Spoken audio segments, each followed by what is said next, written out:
Seattle has taken a defensive lineman with its first pick 3 times since 2012. Quarterback may be the most important position on an NFL roster. But the way Seattle coach Pete Carroll has long seen it, it may not necessarily be the hardest one to fill. The most difficult talent to find is pass rushers, Carroll said a few years ago. Another time, he joked that reporters should make sure he was okay if he ever claimed his team had enough pass rush. If that doesn't make it clear, Carroll believes a team can just never have enough pass rushers, which is why that position can never be ruled out as one the Seahawks will address in the draft.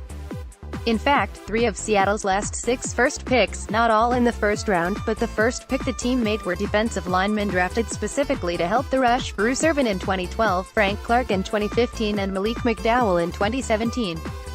That McDowell will apparently never play it down for the Seahawks. The trade of Michael Bennett, the high probability that Cliff Avrill's career is over, and the loss of Sheldon Richardson in free agency all mean that the defensive line again looms as an area Seattle will undoubtedly address at some point in the draft. Here's a quick look at Seattle's defensive line as we continue our annual review of each Seahawks position group heading into the draft. Defensive line starters, as projected by the Seattle Times if the season started today: ends Dion Jordan, Frank Clark; tackles Jaron Reed, Tom Johnson; backups, ends Brandon Jackson, Marcus Smith, Noble Nwachukwu. Averill also remains on the roster but his status remains uncertain. Tackles Nazir Jones, Quentin Jefferson, Shemar Stephen. McDowell also remains on the roster for now. Key off-season departures: Bennett was traded to the Eagles, Richardson signed with the Vikings as a free agent. Overview: 3/4 of a starting defensive line that some thought in September, following the trade for Richardson, might be the best in the NFL is now gone, or unlikely to return in 2018. But Clark at this point can be considered a proven commodity. The team may thinking about giving him an extension this offseason as he enters the final year of his rookie contract in 2018, and Carroll sounds confident that Jordan will be able to continue what he started in the second half last season, and that Reed and Jones will be ready to take on larger roles in their third and second years in the NFL, respectively. The Seahawks also signed veteran free agents Johnson and Stephen to essentially replace Richardson at one tackle spot and resigned Smith to serve as a rotational end.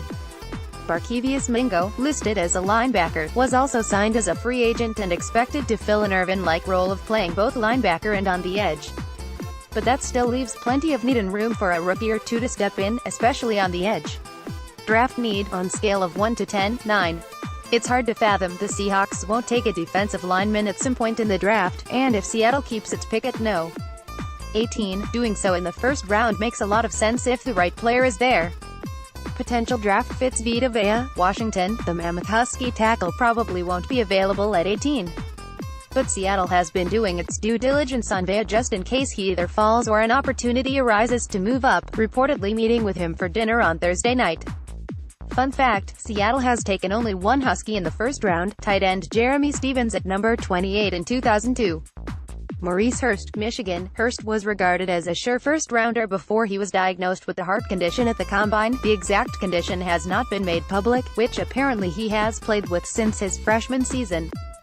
He has since been cleared, though teams will obviously have to take that condition into consideration in assessing whether to draft him.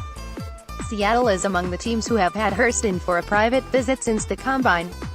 The 6'1", 292-pounder projects mostly as a run-stuffing tackle. Marcus Davenport, Texas San Antonio. The 6'6", 264-pounder played both linebacker and end in college, and NFL teams would likely see him in a similar role, though he could easily put on a bit more weight and maybe become more of an every-down end. Rasheem Green, USC. Green is another player Seattle has had in for a private visit.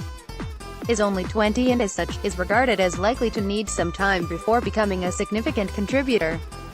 Played both inside and outside at USC, and Athlons gave him this comparison: maybe best used in a Michael Bennett-type role, playing end on early downs before kicking inside for passing play.